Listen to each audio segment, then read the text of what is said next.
Menghindari kemabukan. Refleksi pagi 1504. Apa pandangan Amsal tentang seseorang yang suka mabuk akibat minuman keras?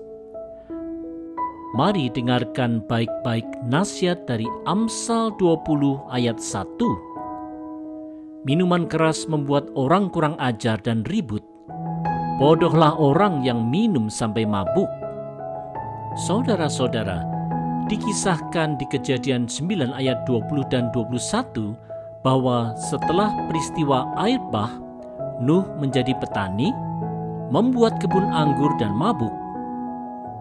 Dalam keadaan mabuk itu, Nuh kehilangan penguasaan diri dan kemudian ia telanjang dalam kemahnya. Peristiwa memalukan ini terjadi pada seorang yang takut Tuhan akibat minuman keras. Kisah ini menunjukkan sebuah fakta bahwa minuman keras yang diminum secara berlebihan akan menyebabkan seorang mabuk dan kehilangan penguasaan diri. Saudara-saudara, di Galatia 5 ayat 22 dan 23 disebutkan adanya 9 aspek dari buah Roh Kudus yang salah satunya adalah penguasaan diri. Begitu seorang kehilangan penguasaan diri, maka 8 aspek buah roh lainnya, yaitu kasih, sukacita, damai sejahtera, kesabaran, kemurahan, kebaikan, kesetiaan, dan kelemah lembutan, pastilah akan sirna juga. Itulah yang terjadi bila seorang percaya membiarkan dirinya untuk mabuk minuman keras. Kemabukan akan menjadi sarana iblis untuk merampas buah roh dari kehidupan orang percaya. Oleh sebab itu, marilah kita mendengarkan nasihat Rasul Paulus dari Efesus 5 ayat 18 untuk kita tidak mabuk oleh anggur, tetapi hendaklah kita penuh dengan roh. Mari kita hindari kemabukan dengan hidup selalu dalam roh.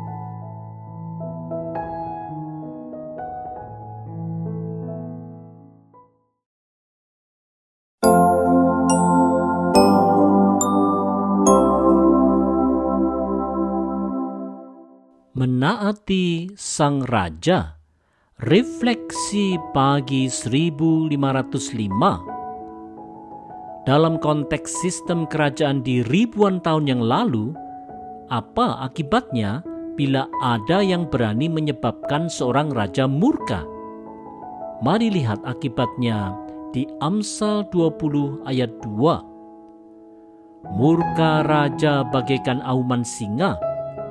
Orang yang membangkitkan kemarahannya berarti mencelakakan diri sendiri. Saudara-saudara, di dalam sistem kerajaan, kekuasaan seorang raja adalah kekuasaan yang absolut. Semua perkataan dan perintahnya adalah hukum yang harus dilaksanakan segera. Bila seseorang menimbulkan murka raja, maka ia pasti akan kena hukuman. Oleh sebab itu, adalah bodoh bila seseorang menimbulkan kemarahan seorang raja. Hanya dengan menyenangkan hati raja sajalah seseorang akan berkenan di hadapan sang raja. Saudara-saudara, pada zaman modern ini, sistem kerajaan seperti zaman dulu sudahlah ditinggalkan dan diganti dengan sistem demokrasi. Dalam alam demokrasi seperti ini, kita tidak lagi bisa memahami apa implikasi dari kekuatan absolut itu. Karenanya, kita seringkali tidak menyadari lagi sikap yang seharusnya ada pada kita kalau kita menyebut Tuhan Allah sebagai Raja. Bila kita ingin berkenan di hati Tuhan, kita harus taat sepenuhnya dan tidak menyimpang sedikit pun dari setiap perintahnya. Hanya saja, dalam kenyataannya, kita lebih sering melawan kehendak dari Allah Sang Raja Agung itu. Oleh sebab itu, bila kita benar-benar warga dari kerajaannya kita seharusnya lah belajar menaati sepenuhnya firman-Nya. Hati sang raja pasti berkenan.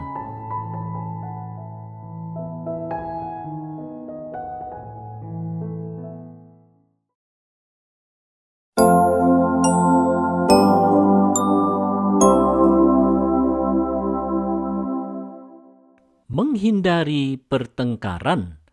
Refleksi pagi 1506.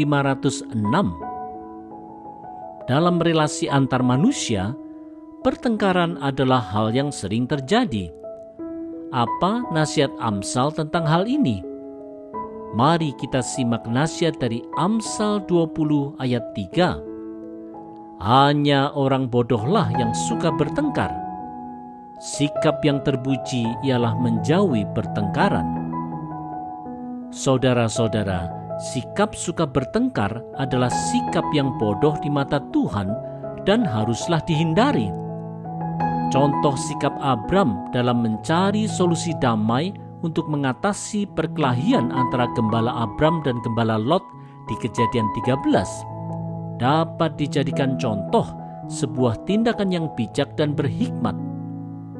Sikap pembawa damai ini adalah sikap yang diajarkan juga oleh Yesus Kristus dalam ucapan bahagia di Matius 5 ayat 9, karena pembawa damai akan disebut sebagai anak-anak Allah. Saudara-saudara, karena menjaga gengsi ataupun menjaga wibawa, seseorang bisa saja mati-matian mempertahankan pendapatnya, sehingga sebuah perkara kecil bisa berkembang menjadi perkara yang besar. Perkara kecil itu sebenarnya hanya percikan api kecil yang akan mudah dipadamkan. Tetapi bila percikan api kecil itu tidak cepat-cepat ditanggulangi akibat kurang penguasaan diri dan kerendahan hati, maka akhirnya pertengkaran akan menjadi besar dan sulit dikendalikan lagi. Berbagai perbuatan bodoh akhirnya terjadi dan menjadi penyesalan yang tidak berkesudahan. Oleh sebab itu, marilah kita belajar bertindak bijak dengan bersikap sabar dan rendah hati untuk menjauhi segala macam pertengkaran yang tidak berguna. Mari kita belajar bijak